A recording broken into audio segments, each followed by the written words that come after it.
Welcome to the Everyday Board Game Podcast with Daniel. And Daniel. And today we are going to be doing our weekly discussion topic for our Chits and Giggles segment. Today is Wednesday, and as always, we asked the viewers at home, and we decided to part our input on what are some underutilized mechanisms that we would like to see used more in games. That's correct. Yeah, that's it. Sorry, Very I'm just simple. pulling up the Facebook post. Oh, no worries. As do I. I have it right here. Yeah, this was an interesting one because I know. So I got into kind of like a feedback loop when I was thinking about mechanisms. I would think about a mechanism that I like, and then I would think about the 20, 30 games that I own that have that mechanism. It's like, oh, worker placement. That's not no. Deck building. No. What about area control? No. There's a lot of those. And so I had a lot of trouble because if I just picked a random game out of my collection, well then there's a good chance that it has the same mechanisms as a lot of the other ones. And the whole point of this is what are underutilized mechanisms, which was hard for me to find random ones. Yeah, so for me personally, I had to go on Board Game Geek and look at the mechanism list, and I had to sit there and go, I like that one. And then I had to think, okay, can I think of games off the top of my head that does this? Yeah. If I can name more than 5, I ignored it. The main one that I took, or that I have, my number one, which I'll talk about later, I don't think it's a mechanism that's on Board Game Geek. I haven't checked, but I don't think it's on there. So I don't know. My number one, I think it's on Board Game Geek. I didn't check this one. It was the first one I thought of and the only one I thought of. Right, exactly. Before I had to go through Board Game Geek and get through it. So my number 3 is something that has quite a few games, but I want to see it streamlined and be better.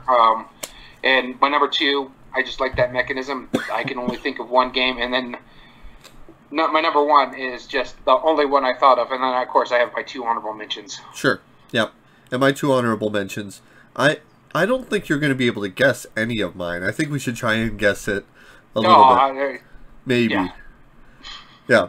None of the viewers at home that made a post on the Facebook post said any of my top 3 nor my 2 honorable mentions. So I'm going in the left field here. 2 mentioned on mine. I got an honorable mention as well as one of my top 3. Cool.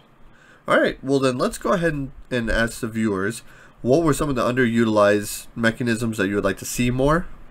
And Melissa said the Mancala mechanism. Not sure what it's called, but the only other game I know of that uses it is Five Tribes. I designed a game that uses it called Aqueducts for water flow, but other than the shameless self-promotion, it kind of goes hand in hand with a mandala, or not a mandala, rondel. Yeah. So Trajan, I know, uses that, but really, in the game, Five Tribes is one of the few that I can think of. Just straight up does them on column, and I like that part where it's 1 power. Whatever you land on left, you get to use that ability. So if it's an assassin, or do you get to buy a djinn, or what forth. Yep. Yeah, I agree. So I agree with that. I agree entirely with Melissa about the Mancala mechanism. It's not used very much. Well, other than Mancala, right? Yeah. Which is what started it. But yeah, and so Shyla added that she loves blind drawing out of a bag like Quacks of Quedlinburg and Scrabble, though she's not a huge fan of Scrabble. And it's true, there's a few games that came to my mind when when I was thinking about that one, but I don't disagree with what she's saying here. Yeah. I'm actually going to give her a suggestion right now on the Facebook page, and that is check out The Wizard Always Wins. Because that's a game about mitigating that dice pull. Because you only win if you pick the wizard card, and then you're able to pull your chip out of the bag. Yeah. I love that mechanism. It's super cool. And not bag building per se, but just like building. Yeah, well, I mean, you got Altiplano, you got Orleans, you got stuff like that go with it, so. Yeah, exactly. Jason said, I pick, you choose, which I think he meant I cut, you choose. Cut, you choose, yeah. Yeah, like New York Slice. There is a newer one with Ice Cream Sundae. Sword Crafters has that. Divorce Simulator is another one that uses I Split You Choose. It's a weird one, I know, but it uses it really effectively, though. And to go with Charlotte's point, Amanda added bag building for sure. And she also loves classic trick-taking games and would like to see the mechanic used in more modern games, which it is being used a lot more. You have Fox in the Forest duets. You have The Crew. The Crew. Which I just picked up. And so you have, and it went on eventually. Let me tell you, folks, that box that it came in was just beat to all get out. Yeah, you sent a picture to us, and that box had a big old dent in the side. Well, the picture doesn't do it justice. So it's got a dent on the side. The top was crushed inside, and the bottom was crushed inside. So it kind of looked like a figure eight almost. Oh my goodness. How did that survive? I don't know. I don't know. There's no damage on the box, and there was like a little flimsy bubble wrap. That's about it. Wow. That's impressive. Robert said dynamic markets that respond to supply and demand. I do like that one. I don't remember if Gold West uses it. I know Gold West you get points by doing certain things. I know Harbor Wasteland Delivery Service kind of does that, where like the things you buy or sell decreases the demand for it, so it becomes less money. Yep. Harbor is the first Another one that comes to mind. Yeah. Yeah, I can't think of many others, to be honest. No, not off the top of my head, but so that's a really good one. Randy added Gladiator Combat. Yeah, I haven't seen anything as far as Gladiators. Not for board gaming, yeah, I can see that. But I mean, if you play like in Crow's Masters, Tail Feathers, I mean, that's not actual Gladiator Combat, but it is a combat Technical, system. Yeah. We talked about it last week on the Fantasy Flight Top 8 debate. X-Wing, it's a gladiator combat because it's player versus player. It's just this one's a dogfight in space. Right. If there was ever a TV show that I wanted to see put into board game form, American Gladiators would be amazing. that would be awesome. Not gonna lie. That's great. Hank said simultaneous turns, which is the first suggestions I could think of: Quacks of Quedlinburg, Tiny Towns, any roll and write, just about. Yeah, there's not many of those simultaneous turns. Yeah, Pit just and got Spoons. got you to play Cartographers the other day. Yep, Cartographers, which I'll be honest, I was very surprised by it. I had a low expectation for that game.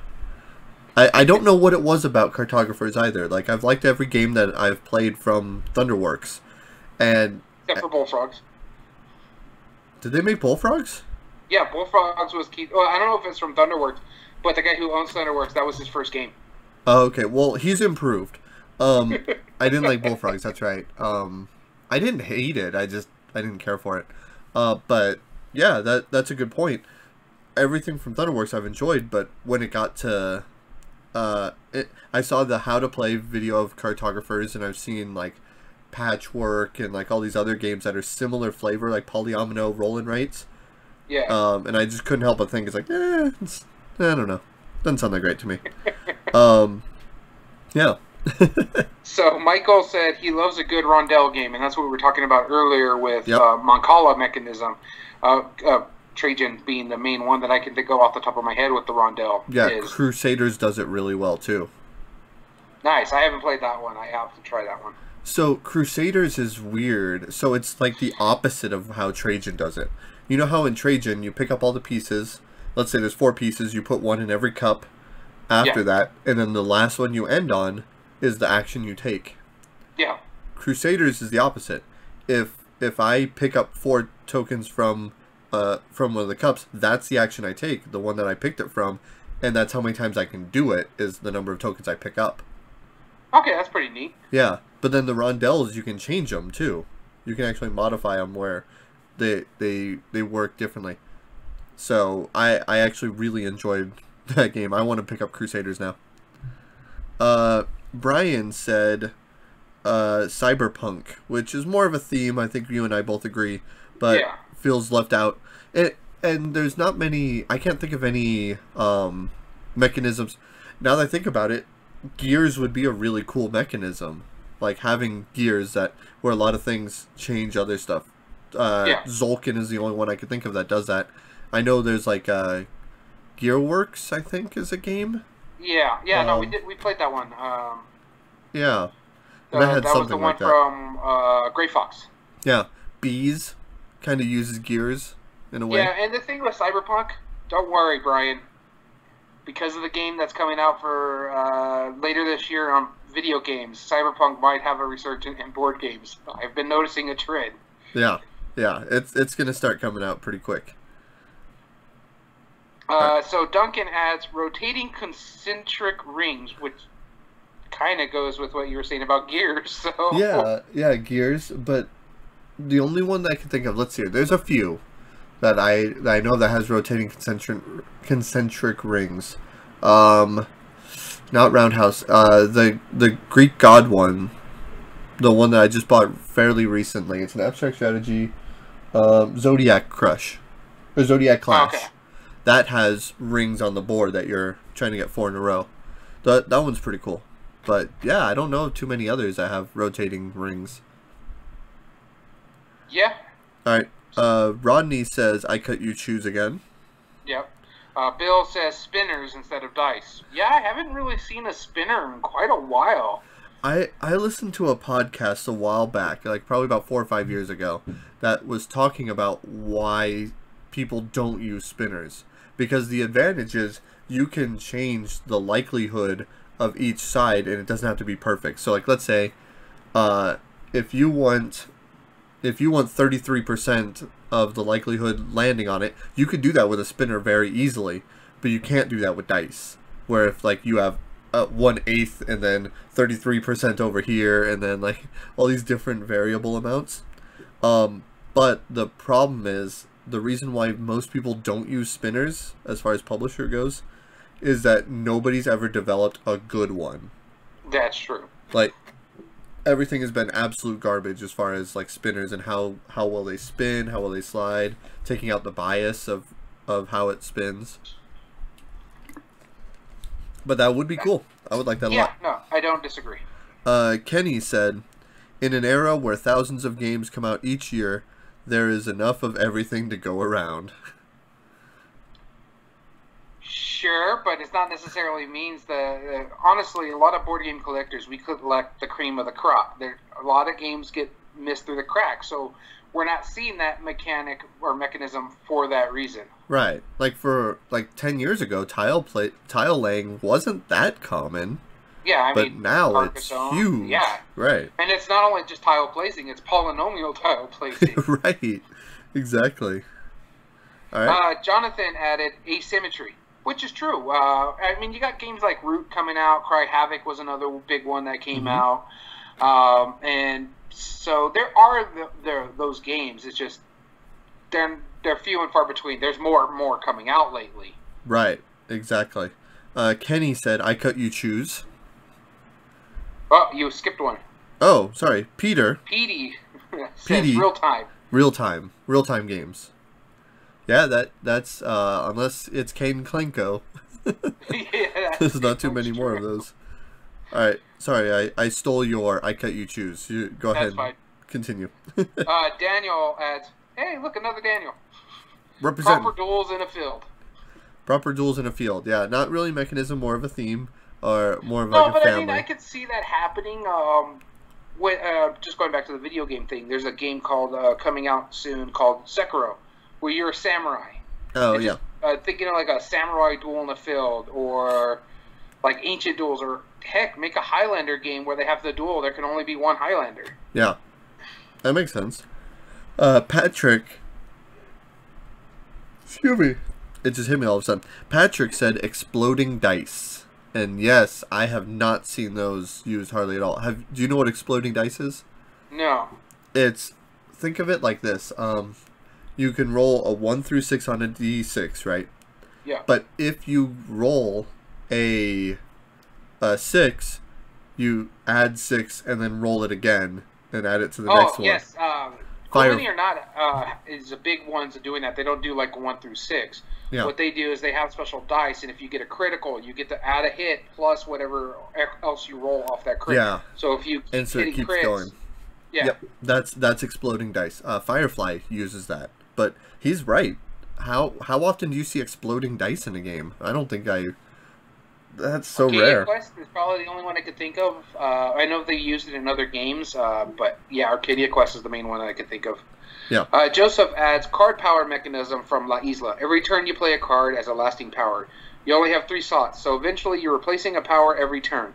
It's great, and I would see it working well in a variety of games. That's actually not a bad idea. Yeah. That's the main thing why I like La Isla. Yeah, no, Yeah, I mine's completely behind agree. me over here. Variable power cards, or like Yeah. ones that have different levels. I'm trying to implement that into one of my newer prototypes, and yeah, it's a challenge, but I can see why it's not used as much. But it's definitely interesting.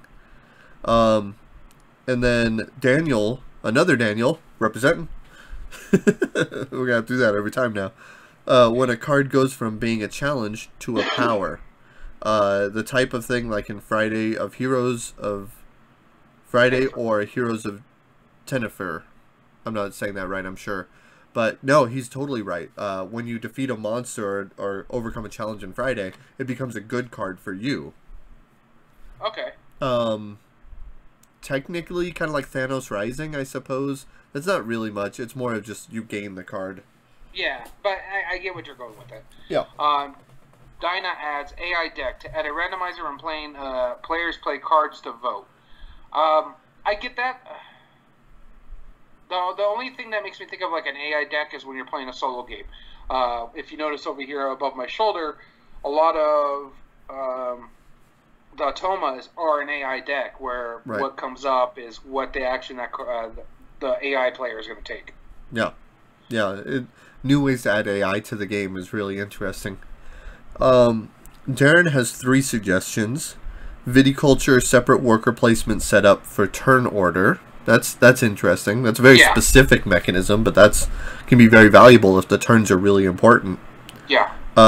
Australia survey tiles on the board for random setup and resources. And Orleans and Quacks of Quedlinburg bag building, similar to deck building but with tokens. Yeah, couldn't agree more. I don't disagree. Another bag builder there. Yep. Rick adds tug of war. Yes. And you see a lot of these now being implemented in 2-player games. Yep. Yeah, Watergate had that. And it had as well very as interesting Revolution from Stefan Feld. Yeah, and just like off the top of my head, let's see here. I'm looking at my 2-player shelf, so it's not off the top of my head. I'm blatantly lying. Seven Wonders Duel has Tug of War. Kahuna has a bit of a Tug of War. The Neverland Rescue has Tug of War. That's actually a win condition, is if you can get people to believe well enough. And Gary, our last one, says, I think spinners are bound to make a comeback. And then they're super cool. Like I said, no company has manufactured a good spinner yet. Yet. I'm sure there's now. I can't help but think that like dials would be a good way to represent that. Well, if you go into the comment, I like what Joseph says here. They're definitely not a bad idea. They're like dice you can manipulate easily. You can swap out or change the number of faces or change the result. Yeah. Which is something that I was thinking like you could do. Like you have your dice building games such as like Dice Forge. Yep. Where if you could like, oh, I got this, so I'm going to go ahead and add this to it. Yeah. Yeah, definitely. I think that'd be a really cool mechanism. Yeah, just got to get it to work properly. Ideas. Anyway, yeah, no, I completely agree. I think that'd be awesome. All right, cool. Well, so those are our comments from our viewers. Before we go into ours, what are your thoughts on this, Daniel? What do you think about? I thought there were a lot of good ideas, and I'm surprised to see a lot of people really want more bag builders. Yeah, and more I Cut You Choose, right? Yeah, that's true. Yeah, that was a big one. I mean, if you asked me probably 6 months ago, I would have said the exact same thing. I would have said I Cut You Choose. Until I've gotten Sword Crafters, until I've gotten Sunday Split, until I've gotten quite a few New York Slice. Now I'm starting Yeah. to see them more and more as I cut you choose. Dinosaur Island is an I cut you choose. It's a 2-player Yeah. Dinosaur Island is I cut you choose. Yep. So there you go. Let's jump into it. Now, how about you go first this time? Normally I go first, but I feel like mine are so completely off the wall that I'm curious to see what your reactions are. So my honorable mention I'm going to start with here is my off the wall pick. Okay. And that is unique co-ops. And I'm phrasing it unique is basically a lot of co-ops do. You do your actions, then you do some stuff to make bad things happen, and then you move to the next player's turn. Right. Pandemic, Horrified, Eldritch Horror, Forbidden Sky. I'm just looking at the back of your head and stuff like that. A lot of those do. You do some good stuff, then bad things happen. Star Trek Panic is another one. Yep. Castle Panic is another one. So it's like there's a lot of co-oping tends to be the same. I do some stuff, bad things happen, next turn. Yeah. When I'm talking about like unique co-ops, The Crew, it's a trick-taking co-op game that's completely and utterly different.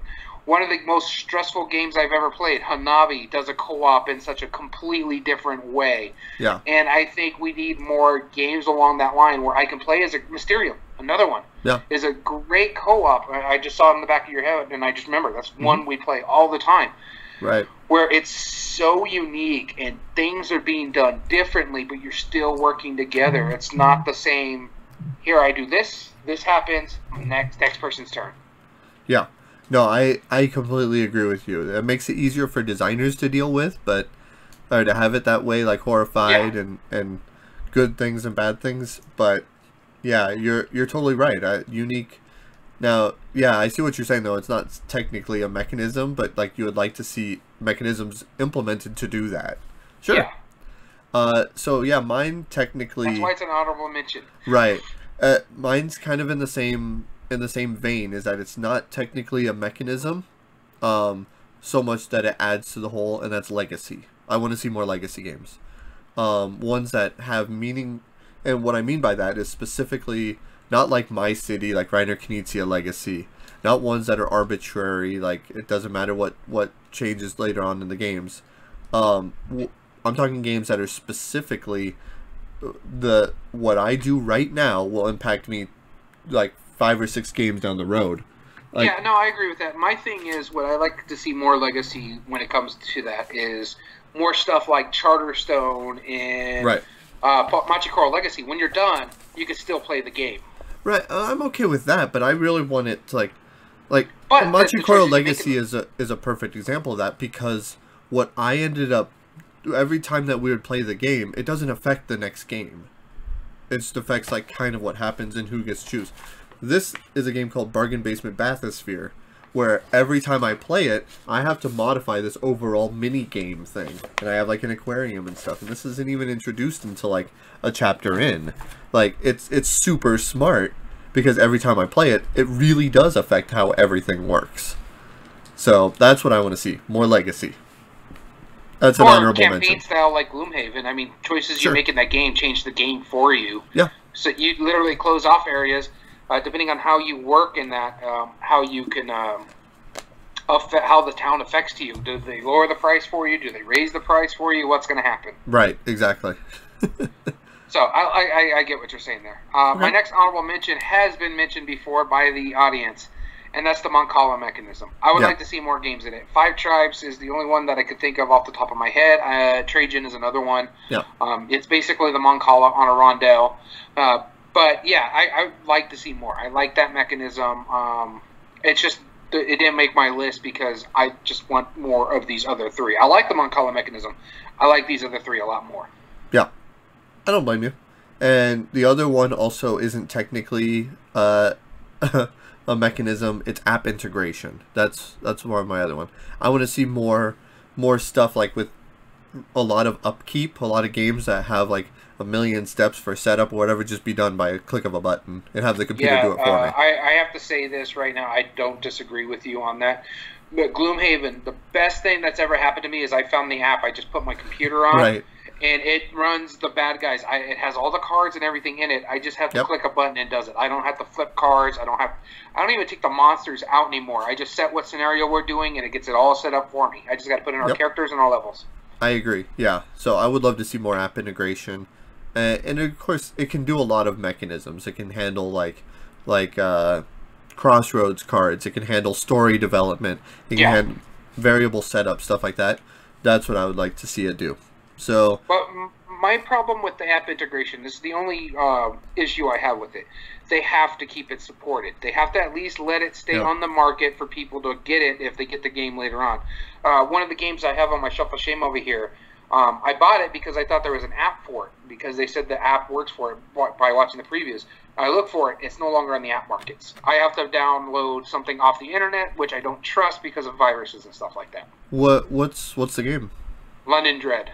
Oh, I see. Yeah.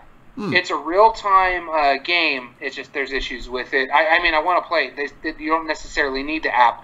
The app just makes things easier. Sure. That makes sense. Okay. Awesome. Well, then, let's go ahead and jump right into it. We each picked a top 3. We considered this long and hard all week to determine. Like I said, one technically, I mean, it is definitely a mechanism, but I don't think it's listed in Board Game Geek. I will check that later. But I'm very curious to see what you're gonna say. I was gonna guess Moncala for you. I really think that Moncala would be one of them. But I'm gonna try and guess one of them for you, if that's all right. Yeah, go ahead. I think you had I Cut, You Choose. Yes, that's actually my number 2. Okay, and we'll talk about that later. Or do you want to just jump it ahead to number 3? I'm going to jump into it right now. Okay. So yes, my number 2 is I Cut, You Choose. Yeah. I know you've talked about it. I know you said Sword Crafters and New York Slice is out there. That is the one that's been mentioned several times on our Facebook post. Yeah.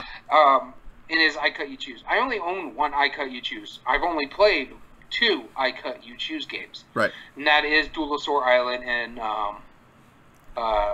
New York Slice. I own New York Slice. I did not play Swords Crafter.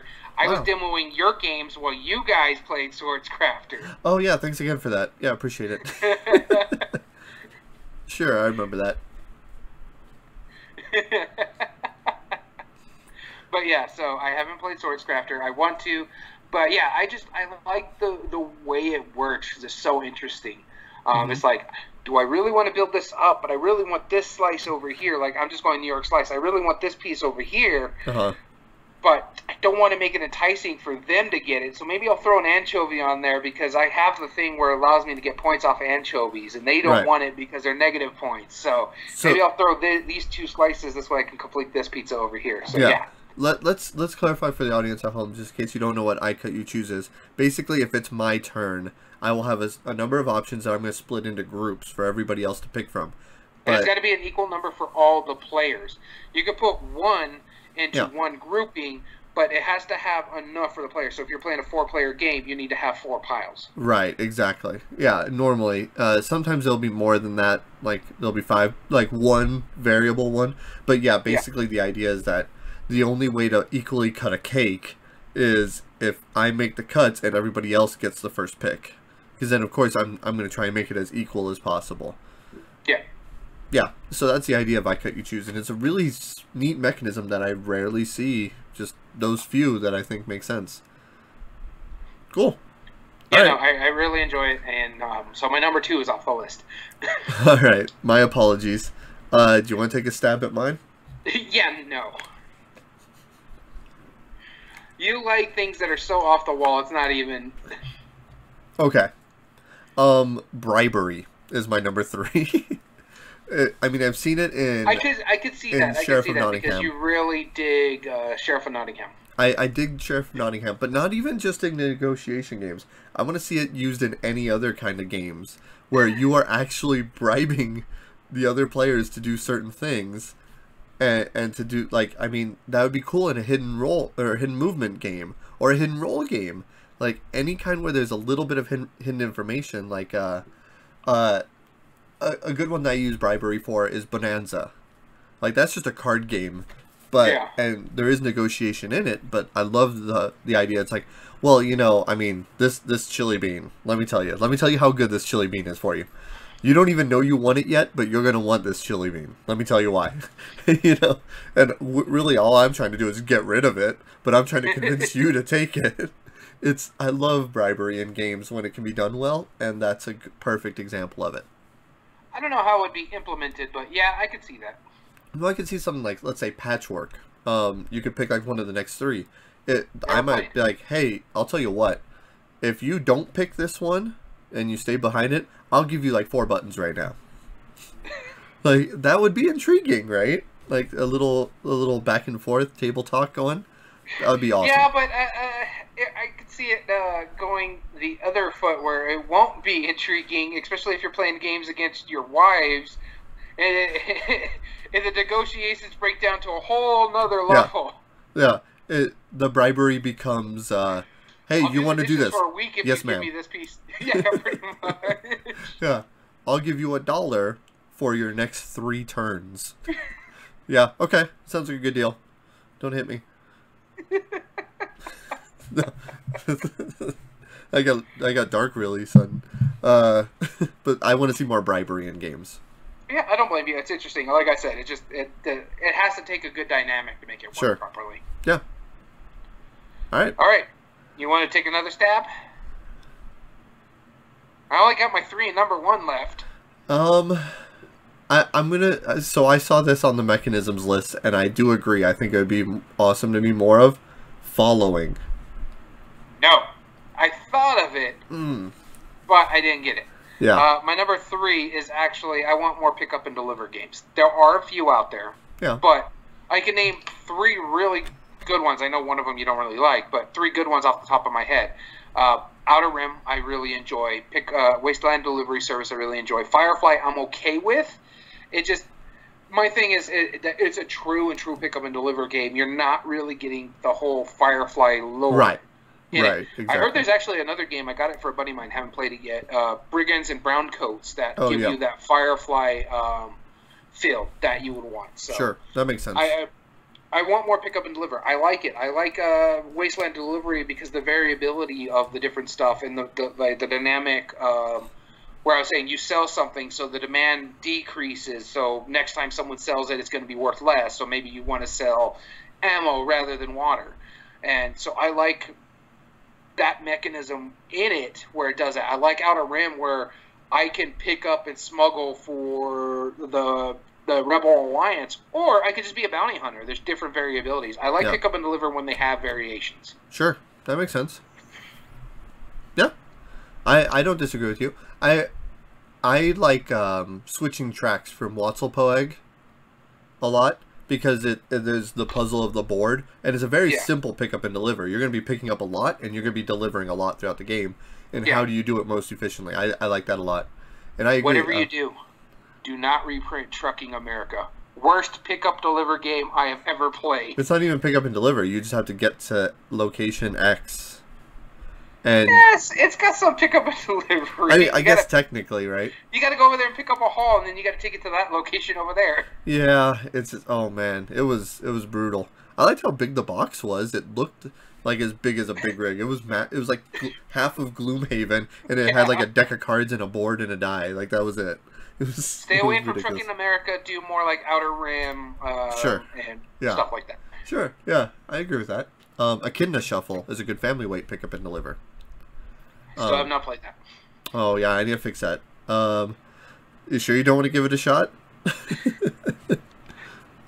Yeah, no. Okay. You went with bribing. That was your first one. That was number 1, or that was number 3. Number 2, sliding or pushing as part of a dexterity thing, and I don't mean flicking. I mean sliding. And what I mean by that is like you see like the games that are there. There's a newer one. I forget what it's called, but it's you tilt the board and it slides. The only one that's coming to the top of my head is Sorry Sliders. Sorry Sliders is a good example of it. But the monster, what was it called? Monster Trap, that you have the little bars that you're sliding the pieces around. I like the idea of being able to tilt and maneuver something I've only ever seen it in just like a couple games where things are sliding around, and I think that's just awesome. So that's my number 2. If you know of any others that use a pushing or a sliding thing as a form of dexterity, I would love to see it, because I will probably be in to play it 100%. The only thing that comes to the top of my mind is tumbling dice. You can either flick the dice or you slide the dice off the table. Oh, I thought you could throw them too. I don't think the rules say you could throw them. I thought it said because they gotta sit on the board. You can't literally throw them off the board. You have to either flick them or slide them. Okay. Well, yeah, that would work. I wouldn't mind the sliding part of it. Clask is a sliding one, where you're using the I mean, it's less. It's more of a hitting the marble. That's the main thing. But you're sliding the piece around to do that. Clask is air hockey under the table. Yes, which is why I like it. I love air hockey. I love air hockey, but my problem with Clask is I gotta see where my hands are. I don't like where it's under the table. If there was a pool shark for air hockey, that was me, like 10 years ago. I used to be so obscenely good at air hockey that I could make bets and pull off like trick shots and stuff. So much to the point that once I was playing against a friend of mine, and he genuinely made me mad. I forget how it was, and I know how to get the puck off the table. So I hit the puck, hit the side, and hit him with it. That was good times. All right, we're not friends anymore, but no, I'm just kidding. All right, and your number one. What do you want to take a stab at it? Oh, jeez. Variable playing powers. No, and I'll give you a hint. Stefan Feld. Oh, I mean, it's not point salad. Multi-use dice? Nope. Hold on. Let's look at my Stefan Feld games. Alright, let's see here. I mean, In the Year of the Dragon has an I Split You Choose. Yeah. Carpe Diem is tile laying. Castles of Burgundy. Engine building? I mean... Nope. It's the one that you don't own. Oh, Merlin. Are you saying roll and move? Are you saying you want to see roll and move? And here's why. I want to see more roll and moves, because Stefan Feld has proven to me that they can be good games. If you get, say, a Bruno Cathala or a Reiner Knizia or even a Rob Davio, imagine him doing a roll and move, or taking one of those old classic roll and move games and Stop Thief. Stop Thief, that's right. Mm-hmm. It's been proven roll and move can be good games if done right. I mean, most people know roll and move for Monopoly and a few other games. For me, Merlin is the one that really implemented. I forgot about Stop Thief. That it can be a good game, and I love the way he does roll and move in Merlin. So you roll your dice and you place it. Okay, where do I want to end my character at? Do I use this dice or this dice, or do I use my white dice to move Merlin? And now I can use Merlin in two ways. Do I block someone because I know where they want to go with Merlin and make them go backwards? Or do I take that spot or move them just slightly forward? Yeah. So there's a little take that in that, not much, but it's just because Merlin is the only piece that can go forward or backwards on the ronde or the board. Yeah, I completely agree with that. I think that's awesome. That can be done really well. And more often than not, it's evolved into like card flipping, and then you just move X number of spaces, but everybody has the same deck. I found one game that does actually roll dice and move that number of spaces well, and I'm going to go back to Echidna Shuffle. And the reason it does it well is if you're playing the normal mode, let's say I roll 4. Well, the opposite side of the die, it's always going to add up to 9, so the opposite would be a 5 in this. Yeah. So you only roll every other turn, and then you take the opposite of 9. So you have a little board that says if you roll a 4, you move forward echidnas, then you're done. But then your next turn you move 5, and then you got to do it. So it's random as how much you get, but nobody has an advantage because you're doing the same over the course of 2 turns. And it's another reason why I think Merlin does it smartly too is because what you were just saying is there's ways you can manipulate dice. Oh, I rolled a 5, but I only want to move 4 spaces. I have this ability where I can flip it and make it a 4 instead. Right. And I like certain stuff like that. And I think It's partly nostalgic. I remember growing up and playing Monopoly and getting frustrated with it, but I remember, and it'd be easier to get more people into the shuffle or into modern board gaming Right. if you can make a game like an Echidna Shuffle or a Merlin, but not as Yep. heavy as a Merlin, with a mechanism that people already know. Exactly. I that's cool. I like that. I wouldn't say it's a rare underutilized mechanism. It's just underutilized well. Definitely. Yeah, exactly. That's the only reason why I went with underutilized Right. well, and that's why I want to see more of it with good design to it. Yeah, exactly. And then I had a comment that just popped up on here, and it was from our discussion topic, so I want to check it real quick before I hit my number one. Oh, all right. Shyla, well done. I told her check out Wizards Always Wins, and she said, just ordered, thank you. You got it, Shyla, anytime. Glad I could help. So, my number one is... I'm trying to think of which games Is this the one that's not on BGG? I don't think it is. Okay. I don't think it is, because I don't know what... I know what game it would be, so I'm going to check real quick. Go ahead and talk. I'm putting you on the spotlight, so we keep our visitors interested. I honestly don't know what you're doing. What this could be. Just tell me the game, and then I could try to guess the mechanism. No. Wow. That's very helpful. I'm not going to say the name, because it would give it away immediately. I know of about 4 or 5 games. No. You're saying that the game is going to give away. I don't know what mechanism you're using. Yeah, it doesn't have it. Yeah, it doesn't have it on Board Game Geek, which is why the first one that comes to mind is nyctophobia. But the blindness? Senses limitation. I love that in the game. Or senses requirement, for example. Like anything that requires you to either hinder or specifically use one or more senses is awesome. And so, like, for example... Except smell. Let's not put smell on Well, yeah. I mean, I've only seen one game that tried to do that. And so, like, let's say nyctophobia. You're blindfolded, you know, you don't get to see where you are, and you're technically doing it by memory, but things are going to be changing around. Shadows in the Forest uses an LED light, and you're playing in a completely black room, and the paths that the light make for the shadows are the only things that character can see. So they're moving around the path, and you have a glow-in-the-dark die, which is awesome. There is the Arabian Pots, where you have to shake the pots to hear what materials are in it. Or I think Enoch or Igloo Pop, you have to shake the igloos to try and guess how many beads there are. You see where I'm going with this? I love the idea of either having a sense limited or required for a game. I think that's really, really neat that I don't see hardly at all.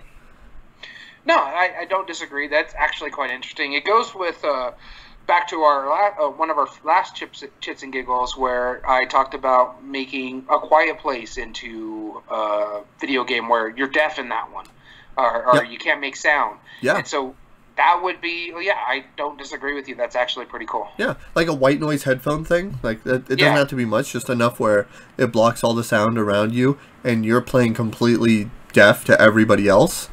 Yeah. Like that would be fantastic, you know? Yeah, no, sense deprivation would be actually quite interesting for a mechanism. Yeah, exactly. So, honestly, off the top of my head, I think nyctophobia is the only one that does it. Yeah, other than the ones that I described earlier, which I don't think you've played. Yeah, but the kind of senses, but nyctophobia... Okay, let me rephrase that. Nyctophobia is the one that really takes things away from you. Yes. So, speaking of this... it was interesting because we just talked to Kurt about this with Smirk and Dagger on Monday. Their Kickstarter that's going up, it's going up next Tuesday. Yep. Kind of goes along that line. It doesn't really take your senses away. Thematically, it has it. Yeah, thematically it adds that. So yeah, that's kind of cool. Yeah. So there you go. That's my number one. That's why I wanted to go last, because I can't. Because you're so off the wall and random. I'll accept that as a compliment that I'm gonna create that it implies for myself, not what you intend. I understand. Alright, so if you have any other suggestions, comment on the YouTube video below. Thanks for joining. This has been a really fun episode of Chits and Giggles. If you want to stay tuned with us, do you have any other things to say before we finish up the podcast? Nothing really. Thank you for joining us once again. Once again, these will be uploaded usually in about a 2-week delay on YouTube. So if you want to watch the videos as well as the audio podcast versions on Everyday Board Games 2020 on Podbean as well as YouTube. Yep. And coming up this next, in 2 days from now, we are going to be recording this live on twitch.tv/everydayboardgames. So tune in to our top 8 debate for best AEG games, which we have. Do we want to go down the seeding? Yeah, let's go through the seeding. All right, we have our number 1 seed, Istanbul, versus our number 8 seed, Dice City. Our number 2 seed, Space Base, versus our 7 seed, Smash Up. Our number 3 seed, Love Letter, versus the 6 seed, Point Salad. And not Stefan Feld Point Salad, but the actual game Point Salad. Yeah, the actual game Point Salad. And our number 4 seed, Tiny Towns, versus our number 5 seed, Mystic Vale. So this is going to be a hit or miss for Daniel over there, because he's got 1, 2, 3. There's quite a few games you actually like on here, and the 4 and 5 seed's going to hurt you a little. I like 6 of these games a lot. One of them you can hit or miss, and one of them you just don't like. Generally don't like, yeah. I mean, I like it better than the average game, though. That's the thing. Like, I appreciate it for what it did. It didn't excite me. Yeah. But overall, it was pretty cool. Yeah. So that'll be on Friday, June 12th. And coming up on Monday, do you want to take this one? This is going to be our long show. So if you want to just kind of pop in and out, just know that we're going to be filming 2 videos for our Board Game Breakdown podcast. First, at 10 a.m. Mountain Daylight Time, we are going to be recording with Justin DeWitt of Castle Panic fame, I guess you can say. Yeah, Fireside Games. Fireside Games. And later that day, at noon Mountain Daylight Time, we will be interviewing Jamie Stegmeyer for roughly 30 minutes or so, going through his stuff as well. There you go. So come to the Board Game Breakdown to watch Fireside Games and Stonemeyer Games. We're going to break down both of those. And then next week, stay tuned. If you're watching us live, stick with us, and we'll discuss what our next week's discussion topic will be. And with that being said, I've been Daniel. And I'm Daniel. And thank you for tuning in to Everyday Board Games. Have a good one.